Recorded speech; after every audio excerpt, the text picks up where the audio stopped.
You know, when it comes to building cabinets, there's a lot of mistakes that can be adjusted or hidden, but there's one cabinet that you can't do that on. Today on Woodworking with Wes, we're going to build a refrigerator upper. It has to be strong, exact, and square, or your refrigerator doesn't fit. I wanted to show you a couple of the standards that I work with as I build my refrigerator uppers. This one is going to have full refrigerator panels on both sides. This represents a full refrigerator panel. The space underneath our upper has to be 72 inches. There's different heights of refrigerators, but 72 inches, 6 feet, will accommodate almost all of them unless it's a built-in refrigerator that's a Sub-Zero or something. But most all of your standard refrigerators, 72 inches works just fine. Also, it has to be 36 inches wide because your refrigerators are typically right at 36 or 35 and 7/8. I always make my opening just a 1/4 of an inch more so I can slide that refrigerator in and out a little easier. So we're going to be 36 inches wide. Our cabinet's going to be 22 inches tall. We have some base cabinets that are going to come into the side of our refrigerator our refrigerator panel. One of the reasons that I put this on here, typically cabinets are 24 inches deep. Our base cabinets are. But there's a countertop, and our countertop is going to be dead-ended into the edge of our refrigerator panel. So I make my refrigerator panel 26 inches deep. That gives a nice place for that countertop to have an end and just makes a nice cleaner transition from base cabinet and uppers up here too into our refrigerator cabinet. Now, I've already got my end panels made. We're just going to concentrate on that, but we have a nice cabinet up here. Let's make it useful. These are the parts for our upper. Let me talk about a few of them. This is our side panels. Now, this is an upper just like all of our uppers. The bottom will be exposed, and so I have ironed on my edge banding on the bottom side of my side panels. There are those two. Here is our hanging cleat. We have one at the top and one at the bottom. Again, I have ironed on my edge banding because that makes the interior of our cabinet nice and white. This is the top and bottom of our cabinet. These little edge banding pieces I'm going to nail on our edges, on our sides. This is the top rail, and this is the bottom rail. Now, typically on an upper cabinet, we have a top rail that's this size and a bottom rail that is 3/4 of an inch. But this gets a little different, and we're going to talk about that in a minute. First off, let's set this off to the side. Okay, now I've got some layout lines that I have marked on my side pieces. This is going to be the top. I put a little X on the front. This is my bottom. The panel is 22 inches high, 23.5 inches deep. And we're going to do just like we always do. I'm going to turn around here so you can see it. A little bit of glue down the face of our panel, like that.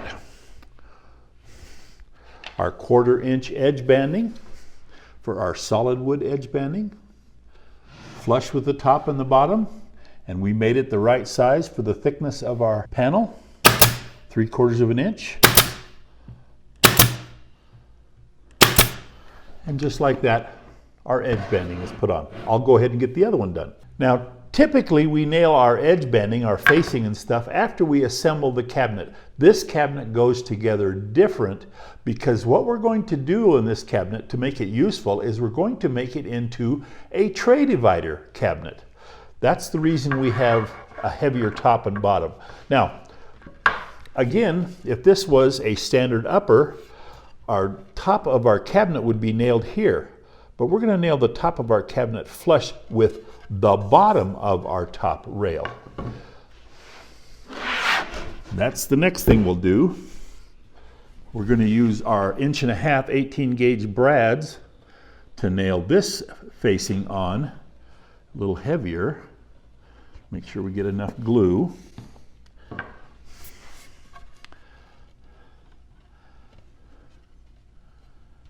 I have it turned toward you so you can see the bottom of our finish is flush with the top of our edge, or with the top of our panel, bottom of our edge, excuse me, backwards. Okay, let's put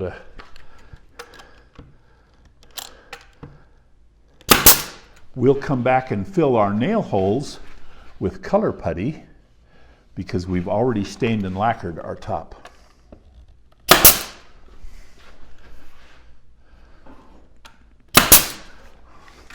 It'll be nailed on just like that. This is the top of our cabinet facing up. This is the inside of our cabinet. This is the face of our cabinet. Let me go ahead and finish nailing this on. I said we would fill the nail holes with color putty. There are several different brand names. This brand name is actually called color putty. And what you do is it's like a little cream. You can use a putty stick, a wax stick also.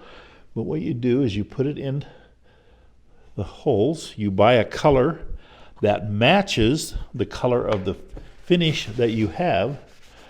And you just put on there and wipe it off like that. And your holes disappear. The dividers that we're going to use for our tray divider are 1/4 inch two-sided white melamine, and I have installed my stacked dado, just the chippers on the outside of my stacked dado set, so that I have a 1/4 inch track. I went ahead and made a sample cut so that I would make sure that my 1/4 inch panel will slide in there. I have it set to the depth that I want it, and I already have it set to my first cut. We're going to make 6 cuts across here. We're going to make the first cuts top and bottom, reset the saw, next cuts top and bottom, so that they line up the way they're supposed to. Let me make a cut and show you. Okay, hit our dust collector.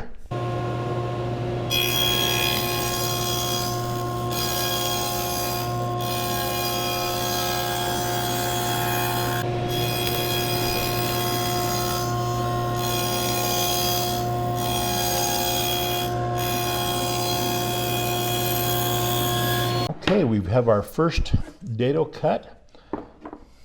Our divider is going to slide real good in there. Whenever you're using a dado, you want to make sure that you keep even pressure all the way down. I made sure that I had my hand over here so I wasn't on top of the blade. But you want to make sure that you have even pressure so the depth of your dado is consistent front to back.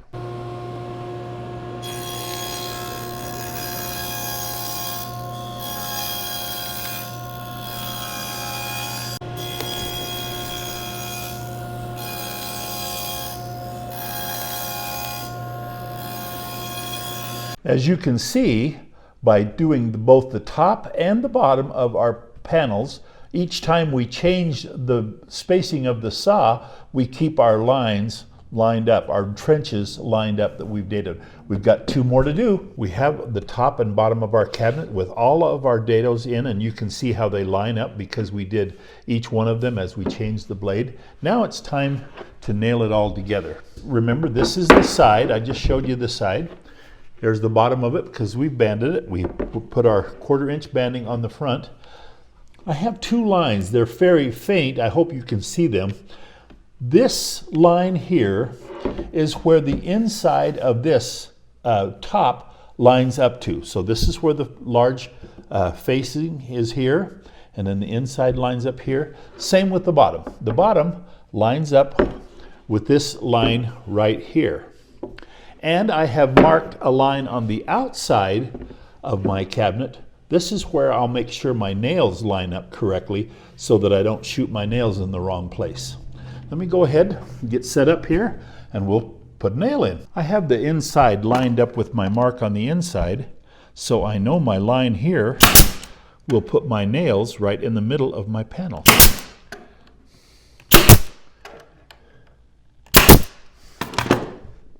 And we did good. Lined it up with our 18 gauge brads and secure it with our medium crown staple.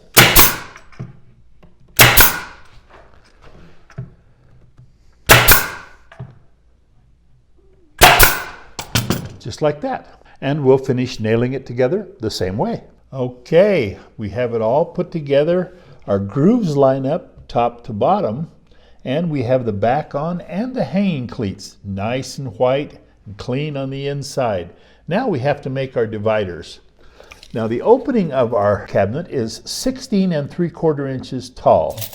Our grooves are 1/4 inch deep, so 16 3/4 plus a quarter plus a quarter. would be 17 1/4, but we have to be able to slide them in and out. So I'm going to cut them 17 3/16 tall. That'll give a 1/16 to slide back and forth. We're also going to make them, because we have a hanging cleat in the back, I'm going to make them 22 inches deep. That means they won't come all the way out to the face, not room for, or plenty of room for the doors. By the way, these grooves, or these dados that come all the way through, even through the face, these will be all covered by the doors that go over the top. The doors down, now I have it upside down. This is the bottom side of the cabinet here. The doors here will lip over 5/8 of an inch. The doors on the tops of the opening will lip over 1/2 of an inch. And so these 1/4 inch dados will all be covered and not seen once the doors are on. I went ahead and cut one of the divider blanks to the right size. So let's put it in here, line it up, and just like that it slides in. So that's the way the divider fits. They'll be able to take the dividers in and out. Our spacing between our dados is smaller on the inside. The outside I have a little larger because there's going to be hinges here, and I didn't want to have any problem being able to get into the hinges. Let me pull this out. I'm going to go ahead and make a little decorative cut, just a little scoop cut on the front of it to give it a little bit of a definition on the front. Let me go ahead and make one. I'll show you, and then I'll make them all to match. For my little decorative cut, I just traced around a gallon can and cut it with my jigsaw. Let's take a look.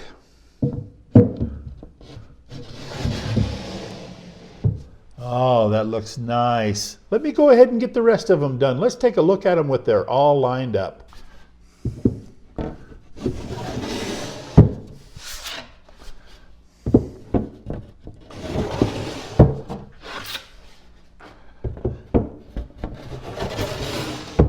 And there we have it, an effective way to use that space over your refrigerator. Full depth, useful space, and looks great. See you next time on Woodworking with Wes.